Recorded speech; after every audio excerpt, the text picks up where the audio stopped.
Welcome to All About Change. Now is a great time to check out my new book about activism, Find Your Fight. You can find Your Fight wherever you buy books, and you can learn more about it at jruderman.com. Today, my guest is Tiffany Yu. Tiffany began her career in investment banking, but chose to pivot and dedicate her life to advocating for people with disabilities.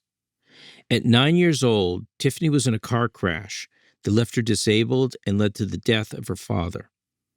Now, she's the CEO and founder of Diversability, an award-winning social enterprise to elevate disability pride, the founder of the Awesome Foundation Disability Chapter, a monthly micro-grant that has awarded $92,500 to 93 disability projects in 11 countries, and the author of the Anti-Ableist Manifesto, Smashing Stereotypes, Forging Change, and Building a Disability-Inclusive World. As you in the audience know, the Ruderman Family Foundation has long been active in disability advocacy, and it brings me enormous strength to meet and learn from Tiffany, a young leader in the space. Tiffany Yu, thank you so much for being my guest on All About Change. Thank you so much for having me. Tiffany, I want to start off with something you've talked about, PTSD, and telling the full version of your story long after it actually happened.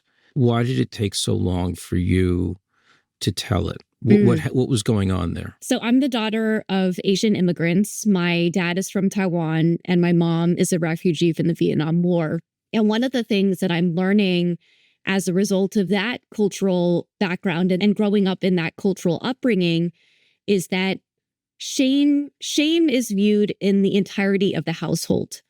So I did some research, and when a death happens in the immediate family, part of that is leaning into, somewhere along the lineage, there was some bad luck, and this is why this needed to happen in the family. The same with the car accident and me acquiring disabilities as a result of the accident. And in some ways, I feel like it was amplified within this Asian cultural upbringing.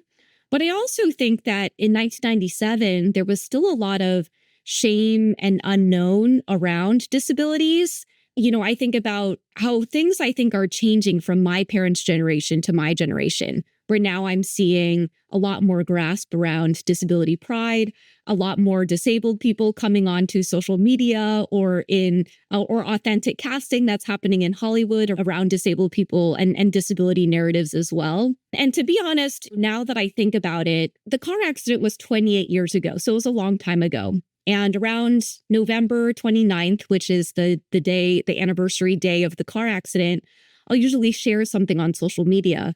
And over the past couple of years, there was one year where someone I went to elementary school with said, "Hey, Tiffany, I know about the car accident, but I didn't know about your dad," which also signaled to me that the people that I grew up with, because this car accident happened when I was in fourth grade, they knew something happened, but they didn't know all the details. And then recently I reconnected with someone I went to high school with, and he said, "Oh, Tiffany, I knew about your arm, but I just assumed it was from birth." And I'm kind of putting these puzzle pieces together for my own adolescence that is reinforcing to me that I just didn't share a lot of it. So it wasn't until I was in college, where I was meeting so many new people for the first time, that I had realized, I'm kind of rusty here. I actually haven't told anyone about these details. And at that point in time, because it had already been so long of me not sharing, I had essentially been habituated into not sharing any parts of it. So I'm going to tell you now, why that struck a chord with me when I was learning about your advocacy and who you are. And I've never told anyone about this. When I was younger, a teenager, maybe 14, I was diagnosed with scoliosis, and I had to wear a brace, but I wore it in such a way and wore clothing to hide it. So I was in school, in middle school, I guess, at the time, and people didn't know. And, I wouldn't let anyone touch me. And I think that there was sort of an embarrassment that I had. And, I just wrote a book called Find Your Fight, which is about advocacy. And I talk about certain disabilities that I've had, depression, anxiety, but I didn't touch on this. I didn't write about it. And I'm thinking after I learned about you and what you went through, why I didn't talk about it. And I'm still sort of thinking about that over the last, few days. Like, why, what is it? Because now, this was maybe, I don't know, 40 years ago that this happened. And why is it still something that I choose not to talk to people about? I don't know. I mean, I think we all have stories. Some of them we tell and some of them we don't tell. And I don't know why I haven't told that story in the past. Yeah, thank you so much for sharing that. Thank And I you. will say that has been one of my favorite parts of being on this journey is people who realize there are parts of their stories they haven't shared and maybe doing some of that reflection of better understanding why or why not. I don't know. I mean, I think it's a part of who I am. It's a part of, what I think about, but I think that I was approaching it as an embarrassment. And maybe this is what I was integrated with growing up, society I grew up in, that I would be seen as the other. And maybe I grew up a long time ago, and the other was not something you wanted to be. And maybe now we're at a place where the other is something you should be proud of. I don't know. I'm just going off the back of the envelope here. I mean, something I'm thinking about when you talk about the embarrassment, I think about the ways that shame festers in secrecy, silence, and judgment. And when I learned that, I actually took a critical look at myself and I said, what are the areas that I feel a little embarrassed or a little bit of shame? And I still, I think I still am unlearning some shame, but I feel very empowered in my disability story, but for a long time, I didn't like the way my hand looked. It looks different, right? And I think similar to what you said, this desire to not be the other or not have something look so different. And so I thought about that. I said, okay, I have shame about the way my hand looks. And in 2020, many of us were turning on to short form video and all of these different platforms. I said, one of the ways I think I'm going to tackle shame around the way my hand looks, because I would even look at past photos of myself and I'd be hiding my hand, behind my hip or behind someone else or behind a table or under a table, is I said, secrecy, silence, and judgment. Which one of those can I tackle that will help me unlearn some of the shame around how my hand looks? And so I started putting my hand onto social media and I said, hey, my arm's paralyzed. This is how I do XYZ thing. And I will say I got the deluge of comments really, I think, touched on this adolescent Tiffany who felt so much shame and embarrassment around my body and the way it worked and didn't work. And I had to remind myself, my whole life doesn't exist in social media. Like, let me make sure I have community that if I'm feeling a little bit insecure, I can turn to these other places as well. So yeah, I don't want to give shame its power. And part of how I am tackling not giving shame that power is by bringing more light on the things that people might have shame about. Right. I want to talk about something that you've touched on, and it's something that I wonder about in the disability space, that some disabilities are seen and some disabilities are not seen. Can you talk about people who have disabilities that are not seen? Does the community in general accept them as part of the disability community? Or do you see any divisions within the community? Oh, so much to unpack there. Well, first I'll start by sharing that the majority of disabilities are not apparent, right? This can include Tiffany, who lives with PTSD. It's anxiety, depression, like you mentioned. It's ADHD, OCD, hearing-related disabilities. And part of what I feel excited about is to have more people who have non-apparent disabilities be transparent about them, because it also helps interrupt the narrative that disability has a certain look. But I think to your question around whether people who have non-apparent disabilities are embraced within the disability community, I hope that's changing. I will say there was a period of time where, even as we're recording this call, unless I showed you my hand or told you, you may not know that I have disabilities, right? And so I guess I want to share two things. And one is that people who have non-apparent disabilities, sometimes you have a choice of, and a strange privilege in a way, of how much you want to share. And sometimes you may see someone who has a non-apparent disability decide not to share because they see the way that people who have more apparent disabilities are treated.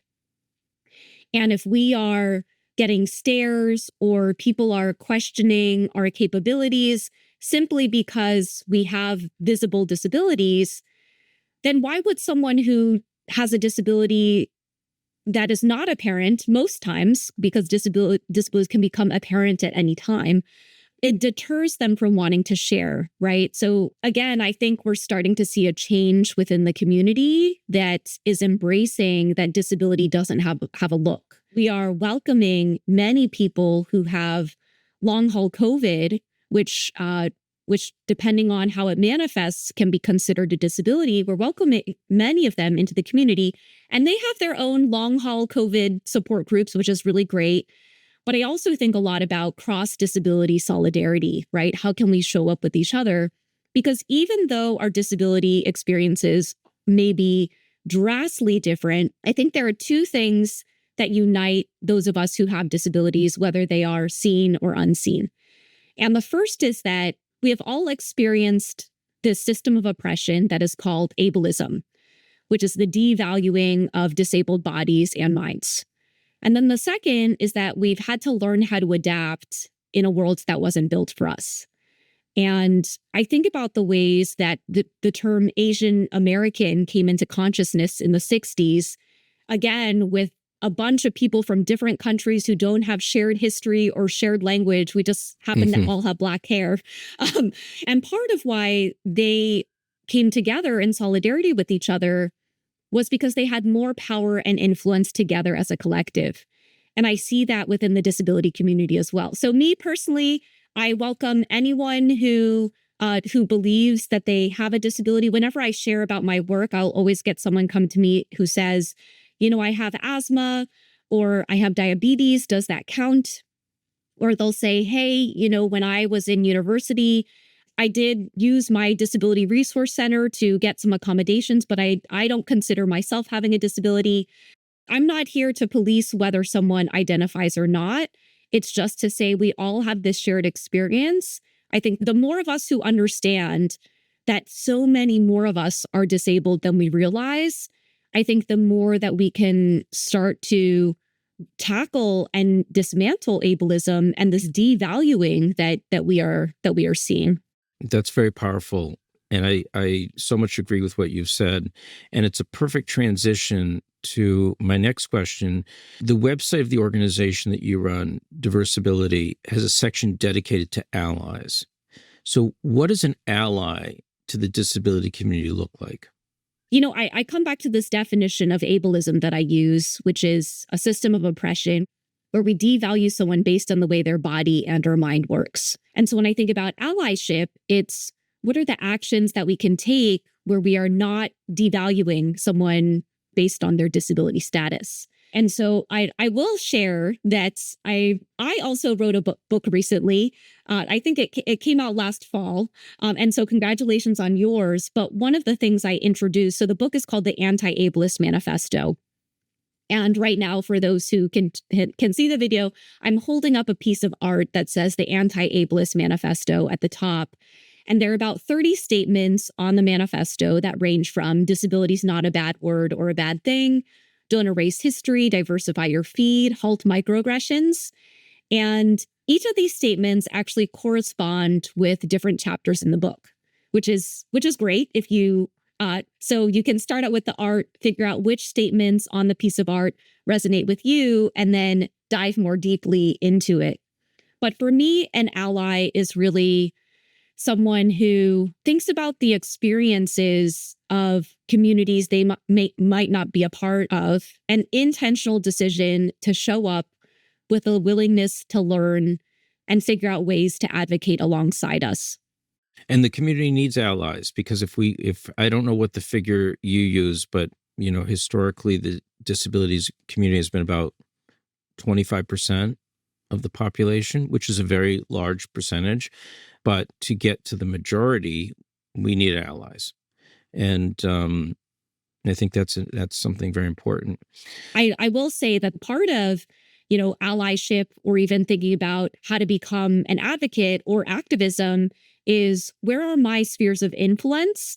Where can I, shake things up a little bit? And one of my own personal wins when I was living in San Francisco, I got appointed to the San Francisco Mayor's Disability Council. One of the things I thought about when I was in that role was, again, thinking about, okay, what are the different levers that we have? So we now have direct communication with a lot of different departments and can ask them about what they're doing around, disability inclusive disaster response or hiring programs that they're doing.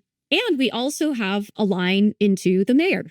And so we have an opportunity to write letters that are signed on to by the San Francisco Mayor's Disability Council to really share, okay, this is what we're hearing from the community, and we can trickle this up. So then even if I take that a layer down and I think about people who might be listening to this who say, oh, well, I'm not on a council or a commission, all of those councils and commissions have public meetings that you can then go and attend as a member of the public and make a public comment to. And if that's not something you want to do, there's an email address or a phone number that you can use to share more about how you can make your city or wherever your local area is more inclusive. Tiffany, I wanted to ask you, you and I had organizations and we have people that work with us. I remember a case where an employee, Ellie Wolf, who's since passed away, brought to me an issue. Major League Baseball used to call people who were injured the disability list for over 100 years. And he's like, that really has to be changed. They're not permanently disabled, they're injured. And he contacted, and I contacted Major League Baseball, and they changed it to the injured list. Have you had an employee who has come to you with a significant story that has led your advocacy forward? I don't know if you know this, Jay, but the Ruderman Foundation is actually mentioned in my book a couple times. Oh, thank you. Because I also remember there was an initiative of the Ruderman Foundation called Link 20. And yes, I actually do remember this. Major League Baseball was one of the advocacy actions. One of the ones that is mentioned in the book is around the Paralympic medal pay. Right. Which was an initiative that was driven by Jenny Sitchell, who was part of this group called Link 20, which was this initiative of the Ruderman Foundation to bring together young disability advocates to figure out how they could band together again in solidarity with each other and in community with each other to make change. But one of the ones that does come to mind was right around the beginning of the pandemic. There was a campaign called NoBodyIsDisposable. And this was during a time where many hospitals were experiencing a lot of people coming in with severe symptoms related to COVID and doing something called hospital triage, which is they were deciding who got a hospital bed and who didn't. And on paper, as disabled people, simply because of our disability status, many of us are viewed as having a lower quality of life. And so if it just so happened that I had severe symptoms and needed to go to the hospital and there weren't any beds, there may have been a chance that a doctor or the hospital would have decided that I wasn't worthy of a bed, determining who deserved a bed and who didn't.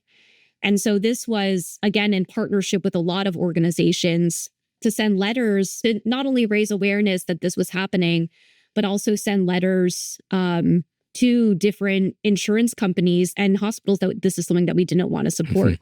And then I think one big one that I think a lot about is the fact that it's still legal in over 30 states to pay disabled people below minimum wage. The organizations that have something called 14C certificates, so you can literally just go online and search for who has a 14C certificate and see who is legally paying disabled people below minimum wage. And I fundamentally believe that every single human being, at least in the United States, all of us, there is some job that we can do where we can be paid at least minimum wage. My staff came across a few reports about working conditions of individuals with intellectual and developmental disabilities. In Rhode Island, Pedro, a 25-year-old man with an intellectual disability, spent 3 years sorting and packing buttons. Pedro's boss described him as an excellent worker. He was paid 48 cents an hour. In New York, workers with disabilities packaged pharmaceuticals at a nonprofit organization. They were paid 33 cents an hour. The CEO, by the way, was paid more than $400,000. In Iowa, dozens of adult men with intellectual disabilities worked at a turkey processing plant. They began work every day at 3 o'clock in the morning, and they were housed in a crowded schoolhouse together. They were paid $2 a day. Now, Dr. Mank, you're an expert on the labor market for individuals with intellectual and developmental disabilities. Congress has passed labor laws, civil rights laws, and other laws protecting Americans with disabilities. It's 2017. Can you explain why wages this low are not illegal? The original legislation was passed in 1938. That allowed payment of sub-minimum wage. This was somewhat updated in 1966, but because of a section of the Fair Labor Standards Act called 14C, it's perfectly legal. I will say that the Link 20 initiative and a lot of the work that the Ruderman Family Foundation has done has really inspired and created a lot of ripple effects within the disability community too. Right. I'm thinking about my background, and I come from the world of politics, so communication was important to me when I transitioned into advocacy. But you got your start in investment banking at Goldman Sachs and had a lot of success, with the issue of your microgrant. I'm wondering how that background shaped your advocacy. Well, I'll share two stories first. So I was a summer intern at Goldman in 2009. And while I was there, I got introduced to a lot of the different employee resource groups that they had. So they had one for Asian employees, for women, for queer employees, and they also had one for disabled employees. And here I was, literally the most junior person at this bank, getting introduced to vice presidents and managing directors. Those are the most senior people within the firm, who were now, I felt like, sponsoring and mentoring me to be successful in my internship, to then get that full-time offer to come back. And it actually wasn't until I got there that I realized how powerful a disability-centered community could be, which has inspired literally all of my work, right? With Diversability, we're a big community around building cross-disability solidarity or a cross-disability movement. And so it actually wasn't until my experience in investment banking at Goldman that I started to find my own voice as a disability advocate. And I share some of these stories throughout the book, but one other thing that happened was every single new hire had an ergonomic assessment done of their workstation. So many of my colleagues and I got a second monitor or a keyboard wrist pad. I got a left-handed mouse. And then the ergonomic specialist asked me if I could use a headset so that I could use speech-to-text technology to help me type. And here I was, 21 years old, becoming disabled at 9. And that was actually the first time I'd ever heard of speech-to-text technology. And there were so many things about that experience that I appreciated, was that every new hire had different ways to adjust to their workstation so they could work best, right? This is how I think about accessibility and accommodations. They aren't special. Everybody got an assessment. And then I also appreciated how the ergonomic specialist was proactive in offering a variety of different ways that might assist me in doing my work best. So I just wanted to share those two stories because I think they not only inspired who I've become as a disability advocate now. I don't want to be the exception. But as I fast forward, I guess one of the things I think about a lot in my own advocacy is what I call disability-centered economic justice, which is looking at the ways that we create more financial literacy within the disability community. But then I recently started angel investing, which means, putting small amounts of money into startups that are growing. And I currently have 2 disability-owned startups in my portfolio. And that makes me really excited, right? Is is that we're seeing disabled people starting to be represented everywhere. We don't just exist on the philanthropic or charitable side, which is important as well. We need, funding for different disability advocacy initiatives, but we're starting to see real companies with solid business models start to emerge that are run and led by disabled people. So I come back and I think, like you said, I run the Awesome Foundation Disability Chapter, and every single month we award $1,000 to a disability project around the world. And in a couple of months, we will surpass $100,000 of Wow. grants globally. And keep in mind, depending on who you are, $1,000 is a lot or a little. But when I started Diversability in 2009, we had gotten a $500 grant, which was the most amount of money I had seen for a project that I was working on. And so sometimes the money matters, yes, but it's also the vote of confidence in an idea from your peers that they want to help you succeed or take your project to the next level. I remember grabbing dinner with a friend, and I was thinking about my own advocacy, and it's interesting being in this space because you want to think about, how do I avoid advocacy burnout or compassion fatigue? And I remember I was at this dinner and I was thinking about how I feel like I haven't made that much of an impact. And the friend I was having dinner with actually, I think, had gotten hired as a speaker. And she was like, Tiffany, this fund that you created at Georgetown went directly to supporting my livelihood. This is what she said. And so I'm actually getting to see the impact of that fund, even if it's small amounts in the beginning, happen right away. So yeah, I think it's just remembering that we're all part of a bigger movement, and also thinking about how can we create more sustainability in this space. And I'll just share a very small example of this, which is my book, The Anti-Ableist Manifesto. It came out last fall, and I did receive an advance from my publisher, so I was paid. And I used part of that advance to hire a disabled designer who is the designer behind the Anti-Ableist Manifesto art. And then I also used that money to hire a disabled editor. And we hosted our first launch event in Los Angeles at a disability-owned bookstore called The Last Bookstore. And so these are all ways where I was like, okay, here are ways that I can invest in disability-owned businesses, even if it's disabled solopreneurs, all throughout the supply chain of even just this one project of launching a book. Awesome. Well, Tiffany, thank you for being my guest on All About Change. I've learned so much from you. It was a pleasure talking to you. And thank you. Thanks so much for having me. Thank you for being part of the All About Change community. We aim to spark ideas for personal activism, helping you find your pathway to action beyond awareness.